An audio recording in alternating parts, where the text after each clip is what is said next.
कुछ लोगों को बड़ी पीड़ा हो रही है।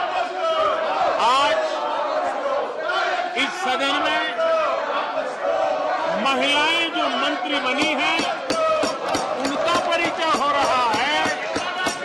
वो कौन सी महिला विरोधी मानसिकता है कि जिसके कारण इस सदन में उनका नाम भी सुनने को तैयार नहीं है, उनका परिचय भी कराने को तैयार नहीं है।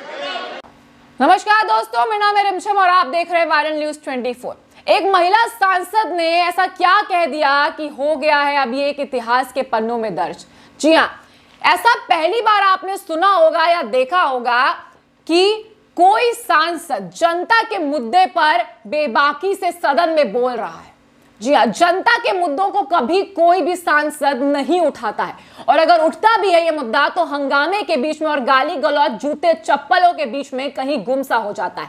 विपक्षी पार्टी के नेता हंगामा करते हैं, सत्ता पक्ष के सांसद हंगामा करते हैं, और देश की जनता को कुछ नहीं मिलता, बस कार्यवाही स्थगित कर दी जाती है और देश की जनता हाथ पर हाथ रखे बैठी रह जाती है कि अब उनके पक्ष में कोई फैसला आएगा या फिर कोई योजना बनाई जाएगी। इस महिला सांसद ने मोदी की नाकामयाबी पर खरी खोटी सुनाई है। यह एक ऐसा सच है जो इस देश के मोदी अंधभक्तों को बुरा लग सकता है। कोई भी सरकार को अंधे तरीके से सपोर्ट करना अंधभक्त कहलाते हैं। और हम आपको बता दें कि ऐसा भाषण आपने कभी लाइव नहीं सुना होगा। यह एक भाषण नहीं बल्कि इस देश की सच्चाई है जो इस महिला सांसद ने रखी है। सुनिए इस महिला सांसद को। महंगाई कहां पहुंच गई? एक रसोई का गैस का सिलेंडर जो 400 साढ़े 400 रुपए में आता था वो आज दुगनी कीमत पे पहुंच गया। डीजल पेट्रोल 100 पे पहुंच गया। और ये छोटे से शासन का है ये देश की जनता के साथ क्या करना चाहती है भारत सरकार? उस किसान को वो सड़कों पर बैठा है, उसकी आय दुगनी करने के बजाय उसकी मातृभूमि तो मत छीनो, उसका खेत तो मत छीनो, उसकी शान है। मन की बात करते हैं, एक बार बैठे हुए किसान से मन की बात कर लो, एक बार बैठी हुई महिला से बात कर लो कि आप क्या चाहते हो और वो करें तो धन्यवाद। देश के प्रधानमंत्री महोदय ने निजी कंपनियों को लाभ पहुंचाने के लिए सभापति महोदय कानून बना दिए। अगर कानून ही बनाने थे सभापति महोदय ऐसा बनाते, क्योंकि ये हर जगह कहा गया था भाषणों में कि किसान की आय दुगनी हो जाएगी, मेरे भारत देश का किसान संपन्न होगा। तो क्या पूरे भारत देश के किसानों का संपूर्ण कर्जा माफ करते? एक कानून ये बना देते, संपूर्ण भारत देश के किसानों के कृषि के बिजली के बिल माफ कर देते भारत सरकार की तरफ से। कोरोना महामारी को देखते हुए कर देते, किसानों के हितों को देखते हुए कर देते। प्रत्येक किसान के बेटे को एक सरकारी नौकरी देने की योजना बना देते।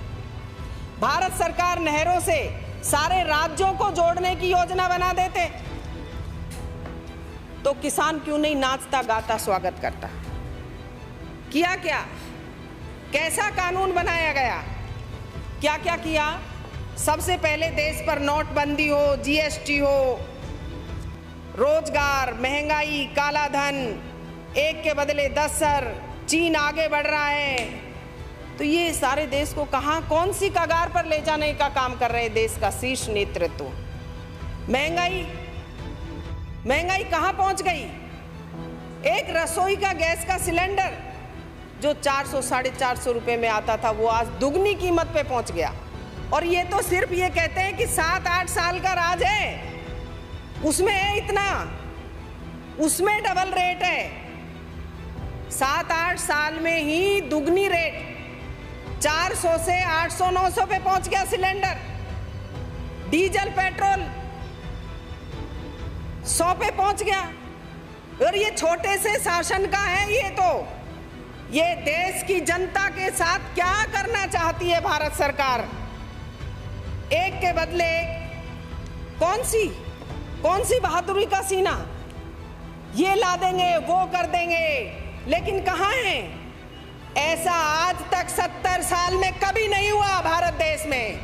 कांग्रेस के शासनकाल में कि कोई इस तरह से इतने किलोमीटर तक भीतर घुस जाए भारत की सीमा में, कभी नहीं हुआ। ऐसे इसी को कहते हैं क्या कि देश को कहां ले जा रहे हैं? कुछ निजी कंपनियों को लाभ पहुंचाने के लिए किसानों के साथ ऐसा अन्याय कि अपनी मातृभूमि ये धोरों वाली धरा को किसी निजी कंपनी को देने जा रहे हैं। वो अपनी फसल मर्जी से नहीं उगा सकेगा। कैसा कानून? किसके लिए बना रहे हैं ये कानून? कोई मूल्य निर्धारित नहीं, मूल्य भी निर्धारित कंपनियां करेंगी। उस खेत की मिट्टी को भारत देश में गणेश जी मानकर हर शुभ काम में रखा जाता है। उस मिट्टी को निजी व्यक्तियों को दे रहे हैं, कंपनियों को गोदामों में, कि तुम, हम कहेंगे वही फसल उगाओगे, हम कहेंगे वही आपको रेट मिलेगी। ये क्या करने जा रहे हैं? कम से कम अपनी मातृभूमि, जिसका शहीद प्राण त्यागते समय मातृभूमि की मिट्टी से तिलक करता है, उस मिट्टी को, उस धरा को देने जा रहे हैं। ऐसा तो मत करो कि स्वामित्व हक किसान का छीन लें। वर्तमान में देश की स्थिति कैसी हो रही है?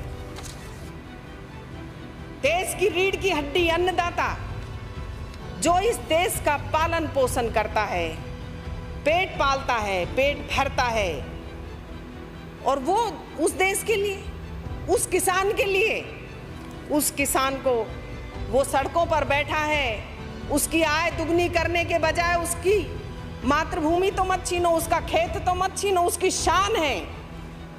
भारत देश के किसान की शान बान उसकी मिट्टी है, उसका खेत है, उसका खलियान है, उसका धोरा है, उसे तो मत छीनो। सैकड़ों किसानों की मौत हो गई सभापति महोदय। कम से कम उनकी मौत से ही सबक ले लें देश के प्रधानमंत्री महोदय। लेकिन अपनों के आगे, अपने परिवार के आगे, अपने भारत देश की जनता के आगे, अपने भारत देश के किसानों के आगे झुकने में कैसी शर्म? ऐसा नहीं होना चाहिए। बीजेपी काल में इस तरह के ये कानून बनाकर इस देश को कौन से कोने में ले जा रहे हैं, कौन सी गर्त में ले जा रहे हैं देश के प्रधानमंत्री महोदय। मन की बात करते हैं, एक बार बैठे हुए किसान से मन की बात कर लो, एक बार बैठी हुई महिला से बात कर लो कि आप क्या चाहते हो, और वो करें तो धन्यवाद। ये तो धन्य है देश के पूर्व प्रधानमंत्री जवाहरलाल नेहरू जी ने स्वामित्व का अधिकार दिया। कम से कम पिछली देखते हुए हरित क्रांति हो, पंचायत राज हो, वोट देने का अधिकार हो, कोई भी एक एक काम उठा करके गिन ले, और आपके 7-8 साल के कोई एक योजना तो ऐसी गिना दो जिससे कि आमजन को फायदा मिला हो। लेकिन नहीं, अरे आप तो अगर कोई राम का भी नाम ले रहा है तो कह रहे अरे अरे तुम राम का नाम क्यों ले रहे हो, राम का नाम क्यों ले रहे हो, राम तो वहां बैठे हैं। अरे ऐसी जगह है क्या? संसार में ऐसी कोई जगह नहीं जहां हवा नहीं हो, ऐसा कोई हृदय नहीं इस संसार में जहां राम नहीं हो। कोई खुदा कहे, कोई यीशु कहे, कोई गुरुदेव कहे, ऐसा कोई जहान नहीं जहां राम नहीं हो। क्यों? आप क्यों उसको ले रहे हो? ये बपोती नहीं है, ये कोई एक आदमी की कोई ऐसी व्यवस्था नहीं है। देश के प्रधानमंत्री महोदय को समझने की जरूरत है कि कम से कम वो देश के नागरिक, आम नागरिक, किसान के हित की बात करें, और राजनीति के लिए आंसू नहीं। कम से कम एक बार तो बात कर लें। वो क्यों नहीं करते? एक बार किसान से बात करें, टीवी के जरिए करें, रेडियो के जरिए करें, बुलाकर करें। लेकिन नहीं, इतना मादा नहीं है, 56 इंच में इतना मादा नहीं है कि किसान को बुलाकर बात कर लें। इतने निर्दयी कहां है? ये देशभक्ति कहां झलकती है? सिर्फ और सिर्फ भाषण में देशभक्ति झलकती है, भाषण में आंसू झलकते हैं, लेकिन देश की जनता के लिए कोई आंसू नहीं, कोई भक्ति नहीं। इस महिला सांसद ने देश में महंगाई, बेरोजगारी, बढ़ते पेट्रोल डीजल के दाम, एलपीजी गैस सिलेंडर के दाम बढ़ने पर एक बहुत अच्छे से विश्लेषण रखा, एक आंकड़ा रखा कि किस तरीके से इस देश में महंगाई बढ़ रही है और देश की सरकार कुछ भी नहीं कर रही। देश की सरकार तस से मस होने को तैयार नहीं है, चाहे वो किसान आंदोलन हो, चाहे वो बेरोजगारी हो, चाहे वो महंगाई की मार हो। जी हां, अगर आप चाहते हैं ऐसे दबंग सांसद और महिला सांसदों के जिन्होंने सदन में बेबाकी से जनता के मुद्दे को रखा, आप तक वीडियो पहुंचाते रहें, तो इस चैनल को सब्सक्राइब करना ना भूलें। इस वीडियो को लाइक, कमेंट, शेयर जरूर करें। धन्यवाद।